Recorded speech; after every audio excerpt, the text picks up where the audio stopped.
नमस्कार, बहुत स्वागत है आपका धर्मांतरण पर सियासी रण आप देख रहे हैं। मैं हूं आपके साथ शिवम सोनी। क्योंकि धर्मांतरण पर सियासी रण आज हुआ है। मुख्यमंत्री योगी आदित्यनाथ नोएडा में थे और गेमिंग के जरिए धर्मांतरण कराए जाने का मुद्दा मुख्यमंत्री ने उठाया और इसको लेकर समाजवादी पार्टी के सांसद शफीकुर रहमान बर्क ने कहा कि इनको देश सुधारने की फिक्र नहीं, बल्कि इस बात में दिलचस्पी है कि मुसलमानों के लड़कों को, मुसलमानों के बच्चों को कैसे फंसाया जाए। मुसलमानों की सच्ची बातों पर भी एतबार नहीं किया जाता है। सांसद ने कहा कि देश के अंदर भुखमरी है, महंगाई है, बेरोजगारी है, लोगों के पास अपने बच्चों को पढ़ाने के लिए पैसे नहीं है, मगर इनको फिक्र मुसलमानों और उनके बच्चों को फंसाने की है। मुसलमानों को जानबूझकर फंसाने की कोशिश हो रही है। समाज पहले से ही जागरूक है और समाज अपने हालात को खुद जानता है, मगर पीएम मोदी नफरत की पॉलिसी बताकर देश को ऐसे नहीं बचा सकते। देश में वैसे में सवाल यह है कि जब देश में सचमुच ऑनलाइन धर्मांतरण हो रहा है, धर्म परिवर्तन हो रहा है और आरोपी पकड़े भी जा रहे हैं, महाराष्ट्र से 2 आरोपी पकड़े गए हैं, तो ऐसे में फिर समाजवादी पार्टी को या फिर इनके सांसद महोदय को दर्द क्यों हो रहा है भाई। तो धर्मांतरण पर सियासी रण देश में शुरू हो गया। इसी मुद्दे पर होगी बात। हमारे साथ मेहमानों का खास पैनल साथ होगा, लेकिन उससे पहले आपको सुनाते हैं मुख्यमंत्री योगी आदित्यनाथ ने क्या कुछ कहा, वो सुनिए। उसके बाद शफीकुर रहमान बर्क की क्या प्रतिक्रिया है वो आपको सुनाएंगे, सुनिए। एक मामला पकड़ा है, स्मार्टफोन में गेमिंग के माध्यम से कन्वर्जन, बहुत बड़ा गिरोह है। और कैसे वो संचालित होता था, गेम स्कूली टीनेजर्स की बात, उन्हें धीरे धीरे करके कैसे वहां लेकर के गए। इससे पहले एक और गिरोह का पर्दाफाश हुआ था, और मूक बधिर बच्चों को निशाना बनाते थे। मूक बधिर बच्चों को स्मार्टफोन दे करके, और उसी के माध्यम से उन्होंने इस अभियान को प्रारंभ किया। और उनका जो दायरा था केवल यूपी नहीं था, देश के 25-30 राज्यों तक वे लोग अपने इस दायरे को फैलाए थे। टारगेटेड उनके हमले हो रहे थे, सभ्य परिवारों के साथ जुड़ करके फिर उनके माध्यम से, उनके बच्चों के माध्यम से इस परिवार में घुसपैठ करना। देश के सुधारने की फिक्र नहीं है, बल्कि इनकी दिलचस्पी यह है कि मुसलमान के बच्चे या मुसलमान कैसे किसी मामले में फंसे, ये इनकी दिलचस्पी है। तो इनकी दिलचस्पी इसमें नहीं है कि भाई देश के अंदर कितनी भुखमरी है, कितनी मतलब ये महंगाई है, कितने लोग परेशान हैं आज देश के अंदर, और उन्हें अपने बच्चों को पढ़ाने लिखाने के लिए कोई पैसा नहीं है, लेकिन उसकी फिक्र नहीं है इन्हें। इन्हें तो फिक्र ये टटोल है कि किसी तरीके से मुसलमानों को फांसो, और कोई फिक्र नहीं है इन्हें। तो धर्मांतरण पर सियासी रण शुरू हो गया है। मुख्यमंत्री योगी आदित्यनाथ की ओर से धर्मांतरण पर जागरूकता की बात कही गई, तो अब फिर शफीकुर रहमान कह रहे हैं कि मुस्लिम बच्चों को फंसाने की साजिश है, रणनीति है। छोटा सा ब्रेक ले रहे हैं, उसके बाद चर्चा का सिलसिला आगे बढ़ाते हैं।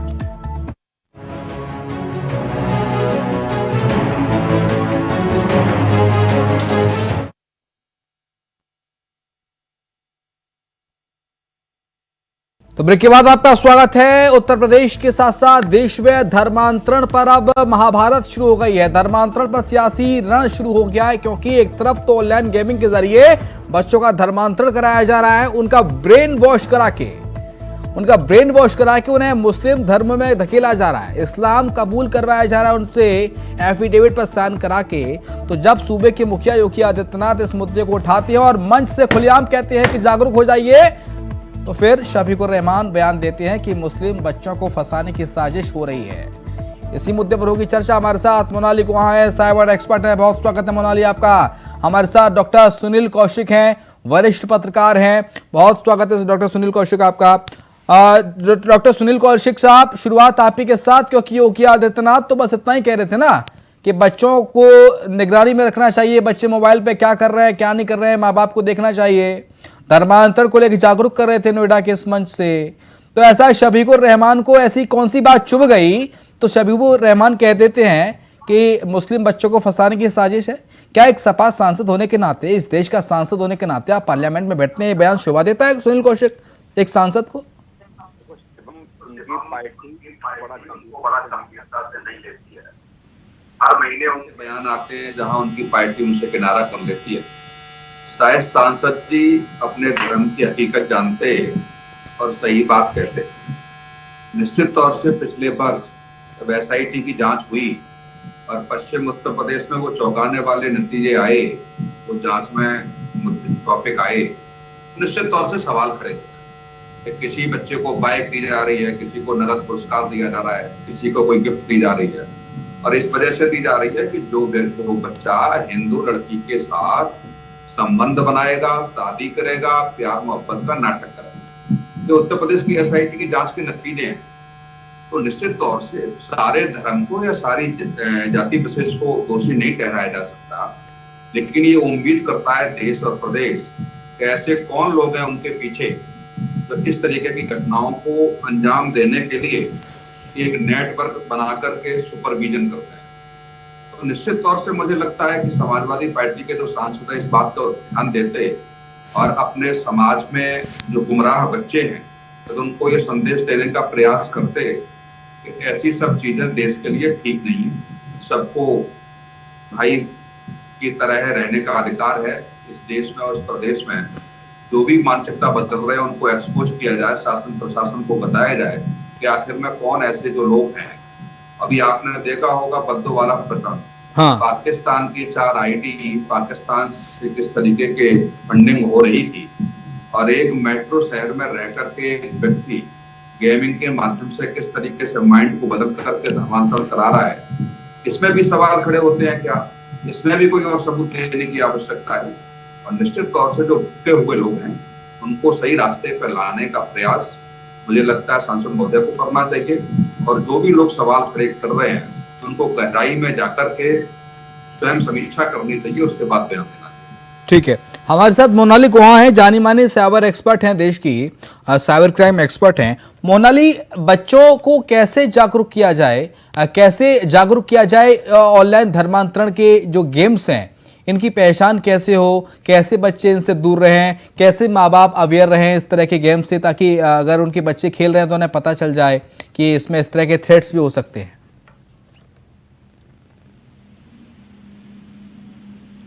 दोनों ही रूप से यहाँ पर उन्हें समझाने की जरूरत है। तकनीकी रूप से उन्हें ये समझाएं कि गेम में आपका जीतना या हारना केवल लक फैक्टर नहीं होता है।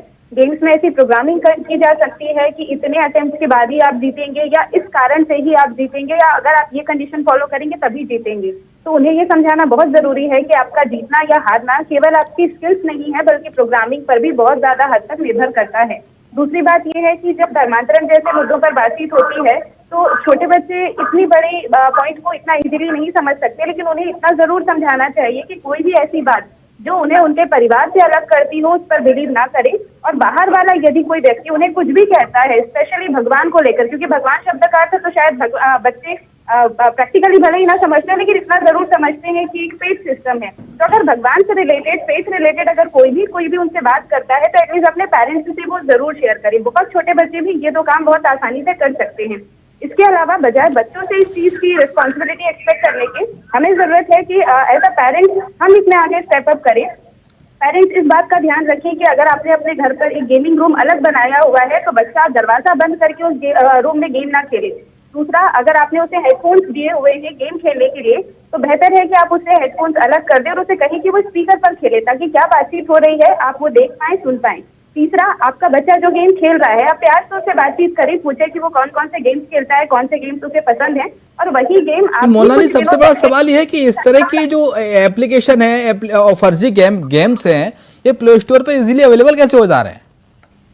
देखिए, इसमें बात ये होती है कि प्ले स्टोर बहुत ज्यादा सिक्योरिटी रिलेटेड अपना मतलब एल्गोरिदम और टेस्टिंग की अपनी प्रोसीजर्स रखते हैं, और गेम्स के अपने कुछ स्टैंडर्ड क्राइटेरियाज होते हैं। अगर वो पूरे हो जाते हैं तो वो गेम्स अपलोड हो जाते हैं, लेकिन इंटरनली जाने के बाद वर्बली या किसी और मीडियम से क्या किया जा रहा है कि अपने आप की जांच का विषय होता है। यानी कि तकनीकी तौर पे भी 100% इस चीज को केवल प्ले स्टोर चेक करे, ये मतलब बहुत ज्यादा काइंड ऑफ अतिशोक्ति वाला पॉइंट है। हालांकि इस पर भी बहुत ज्यादा कड़ी निगरानी की जरूरत है, और एक सजेशन मैं गवर्नमेंट को आपके माध्यम से जरूर देना चाहूंगी कि गेम्स के लिए भी अब गवर्नमेंट के पास रजिस्ट्रेशन की कोई ऐसी फैसिलिटीज बनाई जाए, जैसे कि कंपनी रजिस्टर होती हैं, तो गेम्स के लिए भी स्पेसिफिक रजिस्ट्रेशन किया जाए, इनके एल्गोरिथम की कॉपी गवर्नमेंट के पास सबमिट की जाए। डेवलपर की इन्फॉर्मेशन प्लस जो ओनर है गेम के उनकी इन्फॉर्मेशन गवर्नमेंट को साझा की जाए। इसके अलावा भी गवर्नमेंट के कुछ ऐसे हेल्पलाइन नंबर हो तो इमीडिएटली केवल गेम्स रिलेटेड प्रॉब्लम्स की ही रिपोर्टिंग के लिए जारी किए जाएं। इसके अलावा अवेलेबल गेम्स की भी जांच की जाए कि वो किस किस तरह की परमिशन ले रहे हैं और उससे रिलेटेड क्या कहीं पर कोई शिकायत है। अगर इस तरह से इसमें आगे बढ़ा जाएगा तो मुझे लगता है कि काफी हद तक इन चीजों को कंट्रोल किया जा सकता है। और एक और बहुत ही जरूरी बात मैं यहाँ पर आपके चैनल के माध्यम से कहना चाहूंगी कि गेम को कोई छोटा मोटा आप केवल गेम ना समझे। गेम एप्लीकेशंस के माध्यम से आपकी मॉनिटरिंग भी की जा सकती है। माइक्रोफोन परमिशन, कैमरा परमिशन, आपकी लोकेशन की परमिशन, ये 3 परमिशन पर्याप्त होती हैं मॉनिटरिंग के लिए भी। तो इसको इतने भी हल्के में ना लें। ठीक है और अगर मोनाली, इस तरह का मैं आऊंगा आपके पास, लेकिन संजीव तरचान जुड़ के हमारे साथ, नेता भारतीय जनता पार्टी के। संजीव साहब, क्या हो गया ये शफीकुर रहमान को? कौन सा नशा कर रहे हैं आजकल? कुछ भी अनाप शनाप बोले जा रहे हैं। जबकि मैं नेता कांग्रेस का हूँ। जी माफी चाहूंगा, संजीव तरचान कांग्रेस पार्टी के नेता। हाँ जी, मैं एक बार क्वेश्चन दोबारा सुनना चाहूंगा। शफीकुर रहमान के बयान को आप कैसे लेते हैं? शफीकुर रहमान कह रहे हैं कि मुसलमान बच्चों को फंसाने की साजिश हो रही है। देखिए, सुनील जी ने और मोनाली जी ने बहुत अच्छी बात करी कि हाँ। पहली बात तो हम एक इंसान के करे हुए कार्य के लिए पूरे के पूरे समाज को जिम्मेदार नहीं ठहरा सकते। हाँ। अगर एक मुस्लिम इंसान ने, अगर ये निकल करके आ रहा है कि एक मुस्लिम ने एक एप्लीकेशन बनाई जिससे कि वो जबरन धर्म परिवर्तन करा रहे थे और ये बोल रहे थे कि अगर आप धर्म परिवर्तन करते हो तो आपका लेवल जो है वो आसानी से क्रॉस कर दिया जाएगा, तो उसके लिए हम सारे के सारे देश में जितने भी मुसलमान रहते हैं उनको इसका जिम्मेदार नहीं ठहरा सकते कि पूरी की पूरी मुसलमान जो मुस्लिम कम्युनिटी है वो इसकी जिम्मेदार है। लेकिन जिन्होंने किया वो तो जिम्मेदार है ना संजीव वो तरचान। जिम्मेदार है, उसके लिए पुलिस कार्रवाई कर रही है और कोर्ट उनको सजा भी देगा। हाँ।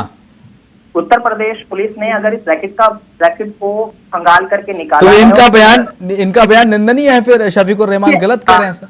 इनके बयान से मैं लिमिटेड तौर पे सिर्फ और सिर्फ हामी भरता हूँ, क्योंकि यानी कि आप इत्तेफाक रखते हैं इस बयान से? ठीक है, देश के अंदर और मैं पूरी तरीके से मैं थोड़ा रखते हैं ना इत्तेफाक। हाँ। देखिए, मैं इनके बयान को लेकर के बात कर रहा हूँ। 500 लड़कों का धर्मांतरण कराया जा रहा था संजीव तरचान, पता आपको? हमें ये देखना पड़ेगा कि हमारे देश का जो युवा हाँ। वो इन सारी चीजों की तरफ बढ़ क्यों रहे, क्योंकि सबसे बड़ी आप चीज देखिए, मेरे देश के अंदर बेरोजगारी एक बहुत बड़ा मुद्दा है। युवाओं को जब युवाओं को आप इनको जानते हैं? शहनवाज खान उर्फ बद्दो, इनको पकड़ा गया मुंबई से। संजीव तरचान जानते हैं इनको? हाँ जी, शहनवाज खान उर्फ बद्दो को नाम सुना है कभी? देखिए, जिनको पकड़ा गया है वो क्रिमिनल हैं। हाँ। अगर उन्होंने कुछ भी आपने कहा कि आप इत्तेफाक रखते हैं इस बयान से, थोड़ा बहुत रखते हैं, पूरा नहीं रखते, लेकिन थोड़ा बहुत रखते हैं। थोड़ा बहुत इस बात पे रखता हूँ कि देश तो ऑनलाइन गेमिंग के जरिए धर्मांतरण हुआ, तब योगी आदित्यनाथ ने कहा। देखिए, मैं वही कहना चाहता हूँ कि इस मुद्दे को राजनीतिक मुद्दा नहीं बनाना चाहिए। देश के अंदर और भी मुद्दे हैं जिनके ऊपर मुख्यमंत्री का अधिकार नहीं है क्या बच्चों को जागरूक करना मंच से? देखिए, मैं वही कह रहा हूँ, इसके देखिए, जागरूकता और राजनीति दोनों अलग अलग चीजें हैं। जागरूक करने के लिए आपको अलग अलग तरीके से कैंप ऑर्गेनाइज करने चाहिए, लोग बच्चों को बताना चाहिए, और इसकी पहली शिक्षा हमारे घर से। अच्छा, प्रदेश का मुख्यमंत्री अगर मंच से बोले वो जागरूकता नहीं होती? देखिए, अगर स्वयं मुख्यमंत्री बोल रहा है साहब मंच से। शिवम जी, मेरी बात तो सुनिए यार। अगर एक मुख्यमंत्री जी एक बयान देते हैं तो उसको जागरूकता के तौर पे लेना चाहिए, उसको लेकर के राजनीति नहीं करनी चाहिए। मैं ये कहना चाह रहा हूँ आपसे। ठीक है, नहीं राजनीति तो शफीकुर रहमान बर्क कर रहे हैं ना, वो कह रहे हैं कि मुस्लिम बच्चों को फंसाया जा रहा है। मैं तभी बोल रहा हूँ, उनके बयान से मैं इत्तेफाक नहीं रखता हूँ। उनके बयान से बड़ा लिमिटेड पॉइंट जो है। लिमिटेड पॉइंट क्या है आपके इत्तेफाक रखने के, वो क्लियर कीजिए पहले। देखिए, मैं ये कहना चाहता हूँ, देश के अंदर बेरोजगारी एक बहुत बड़ा मुद्दा है। हमें ये देखना पड़ेगा कि जो हमारे देश का युवा है उसको इन सारे एप्लीकेशन पे और गेमिंग पे जाने की जरूरत क्यों पड़ रही है, हमें वो चीज भी देखनी पड़ेगी। बच्चे थे वो, नाबालिग बच्चे थे सर। देखिए, नाबालिग बच्चे थे तो हमें पीछे का मुद्दा भी तो उठाना पड़ेगा ना, उनको वहां तक पहुंचने की जरूरत क्यों पड़ी? क्योंकि जागरूकता नहीं है। जागरूकता भी तो होना करवाना हमारा भी फर्ज है और सरकार का भी फर्ज है। इस मुद्दे को लेकर के राजनीति नहीं होनी चाहिए, जागरूकता होनी चाहिए। जैसे आप चार्जे के माध्यम से देना चाह रहे हैं, हमारे साइबर एक्सपर्ट भी इस मुद्दे के ऊपर जागरूकता देना चाहते हैं। तभी उन्होंने हमने उनको बुलाया है मोनाली को। लेकिन आप ये बताइए, आप कितना % इत्तेफाक रखते हैं और क्यों रखते हैं, ये क्लियर कर दीजिए। मैं सिर्फ और सिर्फ उनका जो बयान आया है कि देश के अंदर और भी मुद्दे हैं। जैसे पहला मुद्दा है देश के अंदर बेरोजगारी का, शिक्षा का, स्वास्थ्य का। हिंदू धर्म से मुस्लिम धर्म उनको अपनाया जा रहा है। वो अच्छा बेचारा वो वहां नमाज पढ़ने जा रहा है दिन में 5 बार, वो मुद्दा नहीं है इस देश का। ये युवा भटक नहीं रहा इससे? दिन में 5 बार नमाज पढ़ने जा रहा है घर वालों को बेवकूफ बना के कि मैं जिम जा रहा हूं। जब उसके पिता पीछे पीछे जाते तब पता चलता है कि नमाज पढ़ने जा रहा है मस्जिद में। उसके बाद गाजियाबाद थाने में एफआईआर दर्ज होती है, फिर पूरे मामले का खुलासा होता है, शहनवाज भुट्टो पकड़ा जाता है। एनपी सिंह साहब, क्या हो रहा है सर देश में? ये मुख्यमंत्री योगी आदित्यनाथ मंच से जागरूक करते हैं तो समाजवादी पार्टी सियासत करती है और कहती है कि मुसलमानों को बरगलाने की, मुसलमानों को फंसाने की कोशिश हो रही है। देखिए, समाजवादी पार्टी हमेशा मुसलमानों को बहका के, उनको भड़का के, उनको दंगे करवाने की कोशिश करती है, जो कि देश में बिल्कुल नहीं बर्दाश्त किए जाएंगे। हाँ। हमारे मुख्यमंत्री जी ने जिस तरह से प्रदेश में और देश में काम किया है, बाकी बधाई के पात्र हैं। हमारे जो सांसद महोदय शफीकुर रहमान जी जिस तरह की बातें कर रहे हैं, ऐसे लोगों ने ही देश को बर्बाद किया है। पूछ रहा हूं, शफीकुर रहमान कौन सा नशा कर रहे हैं आजकल? जी, कौन सा नशा कर रहे हैं शफीकुर रहमान? ये पता नहीं चल पा रहा। नहीं, वो देश में लोगों को बहकाकर दंगे कराने की कोशिश कर रहे हैं। जिस तरह से पहले समाजवादी के टाइम में उन्होंने दंगे करवाए हैं, समाजवादी के टाइम में जैसे ऐसे प्रदेश में दंगे हुए हैं, जैसे मुजफ्फरनगर में दंगा कांड हुआ, कितने लोग मारे गए हैं, इस तरह से घटनाओं को करवाने की कोशिश है उनकी। जबकि प्रदेश के मुख्यमंत्री बहुत सख्त है, ऐसे लोगों को बर्दाश्त नहीं किया जाएगा बिल्कुल भी। तो ये गलत है, वो गलत बहकाने की कोशिश कर रहे हैं और ऐसे बद्दो जैसे लोग इस देश में गलत काम करके लोगों को बहका रहे हैं, इन पर पूरी लगाम लगाई जाएगी और समाजवादी के किसी भी गलत कारनामे को बर्दाश्त नहीं किया जाएगा। समाजवादी जिस तरह से लोगों को, मुसलमानों को बहका पर फुसला कर काम करवाती है, दंगे भड़काती है, तो वो बिल्कुल भी इस समय नहीं किए जाएंगे। चाहे वो उन्होंने अतीक अंसारी को बढ़ावा दिया हो या वहां के रामपुर के उनको बढ़ावा दिया हो, ऐसे ऐसे लोगों को बढ़ावा देकर उन्होंने प्रदेश में दंगे करवाए हैं। वो दंगे आज मुख्यमंत्री जी के टाइम में बिल्कुल नहीं हो सकते, बिल्कुल नहीं करवाए जा सकते। ये जितनी मर्जी कोशिश कर लें, आज जनता समझ चुकी है, जनता जान चुकी है, समाजवादी के सारे कारनामे जनता पूरी तरह से जानती है। जनता ने बेनकाब किया है उन लोगों को। तो इस तरह के दंगों को बिल्कुल हमारे योगी जी बर्दाश्त नहीं करेंगे। उन्होंने पूरी तरह से आज देश और प्रदेश को सुरक्षा प्रदान की है। आप जब से देख लीजिए 6 साल हो गए प्रदेश में सरकार आई है, एक भी दंगा कहीं पर हिंदू मुस्लिम का नहीं हुआ। मंच नहीं है। 2 साल पहले आपकी सरकार ने पश्चिमी उत्तर प्रदेश में धर्मांतरण को लेकर के SIT बनाई थी, उसमें 3 दर्जन संलिप्त मामले आए थे, कुछ कार्रवाई हुई क्या उसमें? देखिए, बताइए एनपी सिंह साहब, बताइए। कोई भी ऐसा काम नहीं किया जा रहा जिसमें कि आज धर्मांतरण हो, धर्मांतरण को पूरी तरह क्या है। सुनील कौशिक साहब, बिल्कुल पूरे के पूरे रोक दिए गए हैं। कहीं पर भी धर्मांतरण को मान्यता नहीं दी जा रही। मुझे लगता है धर्मांतरण कार्रवाई की होती और जो जांच में चीजें निकल के आई उसको सरकार के सदन पर रखा होता तो ये बद्दो जैसा प्रकरण गाजियाबाद से नहीं आता।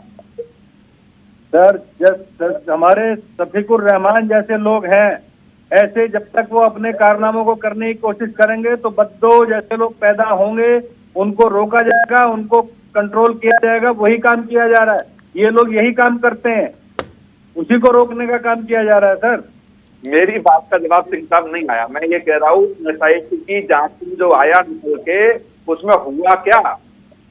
2 साल पहले जो जांच में खुलासा हुआ उसमें क्या कार्रवाई पूछ रहे हैं वो? उसमें पैसे दिए जा रहे हैं। आखिर में अंतोगत में जांच कहां तक पहुंची, उनके पीछे कौन था, वो पकड़ में नहीं आया अभी तक। वो सारे पकड़ में आएंगे सर। कौशिक साहब, आप सारी बात जानते हैं, सबको आपने पूरी हिस्ट्री कर रखी है। आपको पता है कि जितने भी किए जा रहे हैं SIT अपना काम कर रही है और उनको लगाम लगाई जा रही है। ऐसे लोगों को आगे नहीं बढ़ने दिया जा रहा। इसीलिए आज प्रदेश में पूरी तरह से दंगा मुक्त हो चुका है प्रदेश। कहीं पर भी दंगे करने ठीक है। संजीव दर्शन, मेरा सवाल ये है, अगर शफीकुर रहमान मंच से कह रहे हैं, मीडिया के सामने आके कह रहे हैं कि मुस्लिम बच्चों को फंसाने की साजिश हो रही है, तो क्या शफीकुर रहमान के इस बयान से जो लोग धर्मांतरण करा रहे हैं उन जिहादियों को बल नहीं मिलेगा जो धर्मांतरण करा रहे हैं बच्चों को बरगला के? सांसद ने जो भी बयान किया वो निंदनीय है कि, क्योंकि देखिए, अगर आप कानून के नजरिए से इसको देखें तो कानून की नजरों में ना कोई हिंदू होता है, ना कोई मुस्लिम, ना कोई सिख, ना कोई ईसाई। कानून की नजरों में अगर किसी ने कुछ गलत काम किया है या अगर किसी ने कुछ एप्लीकेशन बनाया। आपने महत्वपूर्ण बात कही। चलिए सुनील कौशिक साहब, कांग्रेस पार्टी ने मान तो लिया कि बयान निंदनीय है। देखो, मैंने तो सुनी अभी भी कहा कि जिस सांसद का आप जिक्र कर रहे हैं उस सांसद को उन्हीं की पार्टी गंभीरता से नहीं लेती। महीने में कम से कम 100 बयान आते होंगे, उसमें उनकी पार्टी खुद किनारा कर लेती है। निश्चित तौर से मैं कह रहा हूँ कि सांसद होने के नाते उन्होंने समीक्षा की होती तो यह बयान नहीं आता, गुमराह करने वाला बयान नहीं आता। कम से कम आप ये कहते हैं कि जो चीजें निकल के आई हैं उसमें आखिर में है कौन उनके पीछे? क्या सांसद उनको बचाने का काम कर रहे हैं या समाजवादी पार्टी संरक्षण देने का काम कर रही है? ये कम से कम खुलासा तो होना चाहिए और सरकार पर भी सवाल खड़े होते। जैसा बीच में आप यदि 1 साल का भी, जब से सरकार दोबारा पुनः सत्ता में आई है तब से पूरे प्रदेश का ब्यौरा देखें तो कम से कम 2 दर्जन से ऊपर ऐसे प्रकरण आए हैं धर्मांतरण से वो बढ़ावा दिया गया है इस उत्तर प्रदेश में। क्या हुआ? केवल ऐसा नहीं कि मुख्यमंत्री जी आ जाए मुझसे कह दें कि ऐसा नहीं होगा, ऐसा नहीं चलेगा। ठोस कार्रवाई तो कम से कम होनी चाहिए और मुझे लगता है नियम में बदलाव करने की आवश्यकता है। तो आपकी सरकार पूर्ण बहुमत की सरकार है, किसी से समर्थन लेने की आवश्यकता नहीं है, आप कानून बनाइए नया। लेकिन कम से कम मुझे लगता है कि कंक्रीट प्लान नहीं होगा। मैंने इसलिए जिक्र किया और एनपीसी साहब को पूछा कि 2 साल पहले जो जांच हुई पश्चिमी उत्तर प्रदेश में कई दर्जन प्रकरण ऐसे निकल के आए थे और एसआईटी की जांच सरकार के पटल पर रखी हुई है, सरकार कार्रवाई क्यों नहीं करती? केवल जेल भेजने से काम थोड़ी चलेगा। अब बद्दों को जेल भेजना तो प्रकरण का पटाक्षेप नहीं हो गया। आखिर में इनके जो पीछे हैं सबसे अंतिम, उसको नहीं पकड़ा जाएगा तब तक मुझे नहीं लगता कि हम या मुख्यमंत्री जी जो कुछ कहना चाहते हैं वो सही मायने में सही है। केवल राजनीतिक बातें होंगी, समाजवादी पार्टी के सांसद ने क्या कह दिया, मुख्यमंत्री जी ने क्या कह दिया, सिंह साहब क्या कह रहे हैं, कांग्रेस के नेता क्या कह रहे हैं, इससे काम चलने वाला नहीं। चलने वाला ये है कि आपके प्रदेश में और केंद्र में दोनों में पूर्ण बहुमत की सरकार है और ऐसे कुछ प्रकरण सामने आ रहे हैं कि ऐप के माध्यम से, ये तो बड़ा गंभीर प्रकरण है। उत्तराखंड हुआ कुछ, सुनील कौशिक सर, उत्तराखंड हुआ, इसमें धर्म स्वतंत्रता विधेयक लागू हो गया है, मध्य प्रदेश में हो गया है, अब उत्तराखंड की सरकार यूसीसी भी लाने जा रही है। तो ये एक पहल है कि देश के अलग अलग राज्यों को, पूरे देश को एक सामूहिक रूप से करनी चाहिए ताकि इस सब चीजों को रोका जा सके। अलग प्रदेश में लाने का मतलब ही नहीं है स्वामी साहब, केंद्र सरकार क्यों नहीं लाती? और जिन प्रदेशों में ये लागू पहले से ये 8 राज्य है उनसे समीक्षा कर ले सरकार। गुजरात में तो सबसे पहले लागू हुआ, गुजरात में नहीं हो रहा है, नहीं हो रही। मुझे लगता है कहीं न कहीं एक कॉकस जो काम करता है, जो एक नेटवर्क है, उस नेटवर्क को जब तक ध्वस्त नहीं किया जाए, उनको भी राजनीतिक संरक्षण मिलता है, उनको भी कहीं न कहीं ऐसे नेटवर्क। सर इस्लामिक स्टेट से फंडिंग होती है लाखों करोड़ों रुपए की सर, इनका ब्रेन वॉश करके इनको भेजा जाता है। इनका टारगेट है 2047, आपको याद आ रहा होगा पीएफआई के ठिकानों पर छापे पड़े थे, किस तरह के दस्तावेज, किस तरह का साहित्य निकला था, उसमें क्या कुछ बातें लिखी गई थी। तो मैं वही सोनी साहब कह रहा हूँ। हाँ। क्या ये सब मंचों पे भाषण देने के लिए है क्या? देश ये मिशन 2047 पर काम कर रहे हैं, लेकिन इनके नापाक इरादे नस्तानाबूद होंगे और इसी मुल्क में होंगे, इसी हिंदुस्तान में होंगे। लेकिन मोनाली गुहा, ये कैसे संभव हो जाता है कि जब कोई एप्लीकेशन डाउनलोड किया गेम का और उसमें जब वो कह रहे हैं कि आप नमाज पढ़िए तो आप इस गेम को फिर जीत जाएंगे। अब बच्चा नमाज पढ़ने जा रहा है और उसके बाद गेम को जीत जा रहा है, ये कैसे पॉसिबल है? देखिए, जैसे कि मैंने शुरुआत में भी कहा था कि गेम में जीतना या हारना केवल स्किल्स पर बेस्ड नहीं होता है, प्रोग्रामिंग पर बेस्ड होता है। जैसे एग्जांपल के लिए मान लीजिए कि अगर कोई प्रोग्रामिंग ऐसी की गई है कि अगर इस गेम को खेला जाएगा तो लगातार वो व्यक्ति 3 बार हारेगा और 4थी बार ही जीतेगा। तो अगर ये प्रोग्रामिंग पहले से फिक्स है और यदि वो व्यक्ति जो ये चाहता है कि वो इस बीच में कोई गड़बड़ करे और सामने वाले से पहले ही 3 गेम में बात कर ले कि अगर आप ऐसा करोगे तो देखना अगले गेम में आप पक्का जीत जाओगे, तो ऑब्वियसली प्रोग्रामिंग के अकॉर्डिंग 4थे नंबर पे उसका जीतना तय है। अब उसके पहले वो उसे कुछ भी पढ़ा सिखा दे, अगर वो बच्चा ये देख ले या वो व्यक्ति ये देख ले कि इनके कहने पर मैं जीता हूँ, मतलब कि इन्होंने जो कहा उसके बेसिस पर ही मैं जीता हूँ, बच्चा इस चीज को नहीं समझ रहा है कि उस पर प्रोग्रामिंग की गई है। हाँ। तो यहाँ पर मेन मुद्दा यही है कि प्रोग्रामिंग से ये पूरा छेड़खानी की जाती है और इस बेसिस पर बच्चों को बहुत आसानी से अपने जाल में फंसाया जा रहा है। ठीक है, एनपी हमारे साथ बीजेपी नेता भी हैं एनपी सिंह साहब, ये जो धर्मांतरण के मामले लगातार सामने आ रहे हैं गाजियाबाद से, उत्तर प्रदेश के अलग अलग जिलों से, संभागों से, लेकिन जो सवाल उठाया डॉक्टर सुनील कौशिक साहब ने, वरिष्ठ पत्रकार ने, कि आखिर मामले रुकना कब शुरू होंगे? सरकार के पास ऐसा क्या ब्लूप्रिंट है, क्या ऐसा रोड मैप आपने अब तक बनाया है धर्मांतरण को रोकने के लिए? ऐसा क्या करने जा रहे हैं आप आगामी भविष्य में कि धर्मांतरण के मामले 2 साल बाद, 6 महीने बाद देखने को नहीं मिलेंगे, या मिलेंगे तो इक्का दुक्का मिलेंगे और सख्त से सख्त कार्रवाई होगी ऐसे आरोपियों पर? एनपी सिंह साहब को ऑडियो खोलिए।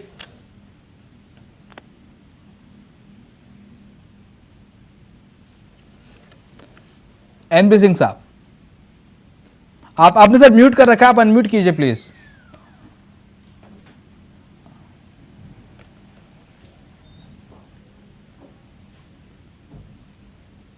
देखिए कुछ तकनीकी खराबी, उसको दुरुस्त कर लेते हैं। लेकिन मोनाली ये जो एप्लीकेशन डाउनलोड कर रहे हैं बच्चे ऑनलाइन गेमिंग के जरिए और ऑनलाइन गेमिंग वाले, तो इनसे जो उनका फ़ोन है जो वो क्या डेटा इस्तेमाल कर रहे हैं, या अपने पेरेंट्स के फ़ोन में वो अगर गेम खेल रहे हैं तो वो क्या डेटा इस्तेमाल कर रहे हैं, किससे बात हो रही है, किसको कॉल जा रही है, क्या लोकेशन है, सारी चीज़ें उन हैकर्स के पास पहुंच जाती होंगी। या ये जो जिस पूरे इस कारनामे को जो अंजाम दे रहा है सरगना बैठ के, मान के चलो शहनवाज बद्दो ने वहाँ से किया, मुंबई से सब कुछ पूरा ऑपरेट कर रहा था वो, तो सारी जानकारी 400-500 बच्चे जो कनेक्टेड थे इस ऑनलाइन गेमिंग ऐप में, वो सारे बच्चों के माता पिता के डेटा, उनके फोटोज, उनके कॉन्टैक्ट्स, उनकी लोकेशन, कौन सा फोन इस्तेमाल कर रहे हैं, किससे का बात कर रहे हैं, क्या सर्च कर रहे हैं, सारी चीजें उसके पास एक्सेस हो रही होंगी वहां पे। वो उनके फोन में कुछ भी कर सकता था चाहता तो। जी बिल्कुल, ये डिपेंड करता है कि उसकी प्रोग्रामिंग कैसे की गई है और उसमें कौन कौन कितना पढ़ा लिखा था वो। लगभग अगर ये देखा जाए कि एप्लीकेशंस में जनरली आप देखेंगे तो माइक्रोफोन की परमिशन होती है, कैमरा की परमिशन होती है, location and file access, modify, accessibility, कुछ ऐसी परमिशन है जो आपके फोन का लगभग सारा डेटा डेवलपर के पास पहुंचाने की क्षमता रखती है।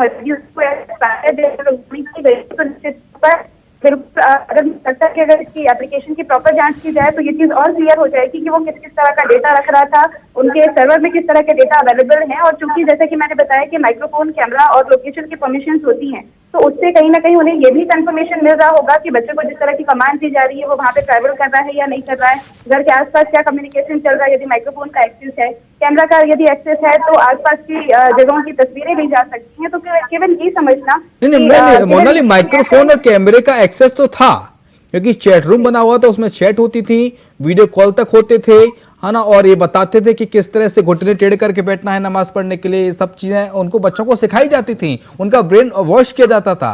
जो मानसिकता है इस्लाम वाली वो उनके अंदर डेवलप की गई। कैमरा एक्सेस था, माइक्रोफोन, सब कुछ एक्सेस था, यानी कि वो हर एक मूवमेंट पर नजर रख रहे थे फैमिली की, माता पिता की। एग्जैक्टली और ये कहीं ना कहीं सुरक्षा को भी बहुत बड़ा खतरा है। और मुझे लगता है कि सुरक्षा एजेंसीज को भी ये समझने की जरूरत है कि कैसे बच्चों को एक माध्यम बनाकर घर पर भी नजर रखी जा सकती है केवल गेम्स के माध्यम से। और यहाँ सिर्फ इतना ही नहीं है कि जो फोन हैक्ड है केवल उसी का डेटा जाएगा। कई तकनीक ऐसी होती हैं कि आसपास के नेटवर्क को मॉनिटर करती हैं, आसपास के नंबर्स को मॉनिटर करती हैं, और शायद मैं इसे पब्लिक स्क्रीन पर ना कहूँ, लेकिन बहुत हद तक इससे निगरानी की जा सकती है। और जहाँ तक बात है कि ये फिलहाल केवल बच्चों तक में भी ये चीजें देखी गई हैं, इसमें कोई दो राय नहीं है कि बड़ी उम्र के लोगों के साथ भी इस तरह का काम हो रहा हो या किसी अन्य जैसे कि आपने, और इससे बैंकिंग फ्रॉड भी संभव है ना मोनाली, बैंकिंग फ्रॉड भी हो सकता था बहुत बड़ा। बिल्कुल, अगर इसमें एसएमएस फॉरवर्डर है या स्क्रीन रीडिंग के कोई कंसेप्ट इंप्लीमेंटेड है तो जो भी ओटीपीज वगैरह आएंगे वो वहां से प्रॉपर्ली रीड किए जा सकते हैं, उसमें मांगने की भी जरूरत नहीं है। इसके अलावा भी आप ये देखेंगे कि ऐप को भी मॉडिफाई करने की इसमें परमिशंस होती है। यानी कि मान लीजिए कि यदि किसी ने अपने फोन में इस तरह के कोई एप्लीकेशंस रखे हैं जिसमें इस तरह की कोई तकनीक है स्पाईवेयर की या मॉनिटरिंग की, तो इस तरह के एप्लीकेशंस में ये परमिशंस भी होती हैं कि सुरक्षा एप्लीकेशंस को बंद कर सकते हैं। यानी कि यदि कोई एप्लीकेशन आपके फोन की सुरक्षा के लिए भी आपने रखा हुआ है तो इनको भी बंद करने की परमिशन इस तरह के प्रोग्राम के द्वारा की जा सकती है। वैसे आपको बता दूं मोनाली बहुत बड़ी जानी मानी साइबर एक्सपर्ट हैं। जब बड़े बड़े पुलिस वाले भी साइबर सिक्योरिटी में फंस जाते हैं तो मोनाली से सलाह लेने के लिए आते हैं छत्तीसगढ़ पुलिस। एनपी सिंह साहब, एनपी सिंह साहब, मैं सवाल कर रहा था आपसे, आपकी ऑडियो नहीं आ रही थी जी। एनपी सिंह साहब, सरकार का रोडमैप क्या है, ब्लूप्रिंट क्या है धर्मांतरण को रोकने के लिए? आगे क्या कदम उठाएगी जो आने वाले समय में इस तरह की चीजें देखने को ना मिले? बिल्कुल, धर्मांतरण पे कानून बनेगा, बहुत जल्दी बनेगा। हमारी सरकार सही वक्त पर सही फैसले करती है, जैसे धारा 370 पर फैसला किया गया और कई सारे ऐसे फैसले हुए हैं, तो इस पर भी बहुत जल्दी कानून बनेगा। और धर्मांतरण तो किस चीज का इंतजार अब तक किया जा रहा है जी? अब तक किस चीज का इंतजार किया जा रहा है सर? नहीं, इंतजार 2047 का क्या दीजिए, कुछ लोग और जैसे बद्दो जैसे लोगों के रिजल्ट निकल कर आ रहे हैं तो सारी बातें सामने आ जाएंगी। और जिस तरह से अभी बद्दो को उस पर लिया था पुलिस ने रिमांड पर लेकर, सारी चीज निकाली है, उससे निकलकर सारी चीज सामने आ जाएंगी, कौन कौन इसमें इन्वॉल्व है। जो जो लोग इन्वॉल्व पाए जाएंगे उनके खिलाफ कड़ी कार्रवाई भी की जाएगी और कानून में भी बदलाव किया जाएगा। और ये बहुत जल्दी धर्मांतरण पे कानून बनाकर इसको रोका जाएगा। तो मुझे लगता है कि ज्यादा देर नहीं लगेगी, इसमें सही समय पर सही फैसला होगा और हमारी सरकार धर्मांतरण को पूरी तरह से बैन करेगी। इस तरह के कार्यक्रमों पर पूरी लगाम लगाई जाएगी और जो लोग इन्वॉल्व हैं उनके खिलाफ कड़ी कार्रवाई की जाएगी, इसमें कोई देर नहीं होगी। ठीक है, संजीव तरचान का मैं पॉइंट ऑफ व्यू जानना चाहता हूं। संजीव तरचान, क्या लगता है कि इस तरह के विषयों को, धर्मांतरण जैसे गंभीर विषयों को संजीदगी से लेने की जरूरत है सरकारों को, राज्य सरकार हो चाहे केंद्र सरकार हो, चाहे वो सरकार भले ही राज्य में कांग्रेस की हो, सपा की हो, बसपा की हो, बीजेपी की हो, आपकी हो, किसी की भी हो, संजीदगी से लेने की जरूरत है। और अगर कोई भी व्यक्ति इस तरह का कारनामे को अंजाम देता है तो उसके खिलाफ सख्त से सख्त सजा का प्रावधान होना चाहिए। देखिए, मेरा शुरू से ये कहना है कि इन मुद्दों को लेकर के राजनीति नहीं, क्योंकि जब राजनीति होती है तो ये जो मुद्दे हैं कि कहीं ना कहीं जो कार्रवाई हो रही है उसको कहीं ना कहीं दब जाती है और असल कार्रवाई हो नहीं पाती। हाँ। तो इन मुद्दों को लेकर के भारतीय जनता पार्टी को, उत्तर प्रदेश के अंदर की पूर्ण बहुमत से सरकार है, अगर इनको लगता है कि ये मुद्दा बहुत गंभीर है तो इनके ऊपर राजनीति न करके इनको एक कानून लेकर के आना चाहिए, जिससे कि आने वाले भविष्य के अंदर ऐसी कई घटनाएं ना हो। और केंद्र के अंदर भी इनकी सरकार है, अगर इनको लगता है कि ऐसे मुद्दे बहुत गंभीर हैं और सच में इन मुद्दों को ऊपर कुछ सोचना चाहते हैं या कुछ करना चाहते हैं, तो बातें ना करके इनके ऊपर एक कड़ा कानून लेकर के, जिससे कि आने वाले भविष्य के अंदर ऐसी घटनाएं ना हो। छत्तीसगढ़ में सर आपकी सरकार है, वहां भी धर्मांतरण को लेकर बहुत सारी अभी मुद्दा उठा था, और कर्नाटक में तो आपने हिजाब बैन पर जो प्रतिबंध था उसको आपने हटा दिया। देखिए, ये दो अलग अलग चीजें हैं। हाँ। अगर आप धर्मांतरण को लेकर के देखें तो अगर आप जबरन धर्मांतरण किसी का कराते हैं तो वो एक क्राइम है। बट अगर कोई अपनी मर्जी से अगर किसी दूसरे धर्म को अपनाना चाहता है, प्रोफेस करना चाहता है, तो वो क्राइम नहीं है। तो दोनों चीजें अलग है, आपको दोनों चीजों को समझना पड़ेगा। अभी जो मुद्दा है वो बच्चे अपनी मर्जी से कर रहे थे, उनसे एफिडेविट पे साइन लिए जा रहे थे, पता है आपको? किया गया, बच्चों को बच्चे अपनी मर्जी से कर रहे थे सर, उनसे एफिडेविट पे साइन लिए जा रहे थे। हाँ जी, बच्चे अपनी मर्जी से कर रहे थे, उनसे एफिडेविट पर साइन लिए जा रहे थे, साइन, सिग्नेचर। बच्चों को बहलाया फुसलाया गया, इन्फ्लुएंस किया गया कि आपका गेमिंग का लेवल तभी पार होगा जब आप इस धर्म को अपनाओगे या ये प्रैक्टिस फॉलो करोगे। तो ये भी जबरन ही आता है, तो इसको भी इन्फ्लुएंस करना ही बोलते हैं। ठीक है सर, बहुत शुक्रिया आपका संजीव तरनाच जी, मोनाली गुहा आपका शुक्रिया, सुनील कौशिक जी आपका शुक्रिया, एनपी सिंह साहब नेता भारतीय जनता पार्टी आपका शुक्रिया चर्चा में शरीक होने के लिए। तो ऑनलाइन गेमिंग को लेकर धर्मांतरण पर अब सियासत शुरू हो गई है उत्तर प्रदेश में, और शफीकुर रहमान के बयान से और सियासी उबाल आ गई है। इसी के साथ हमारे इस खास पेशकश में इतना ही। खबर लगातार जारी, हम देखते रहिए इंडिया वॉइस।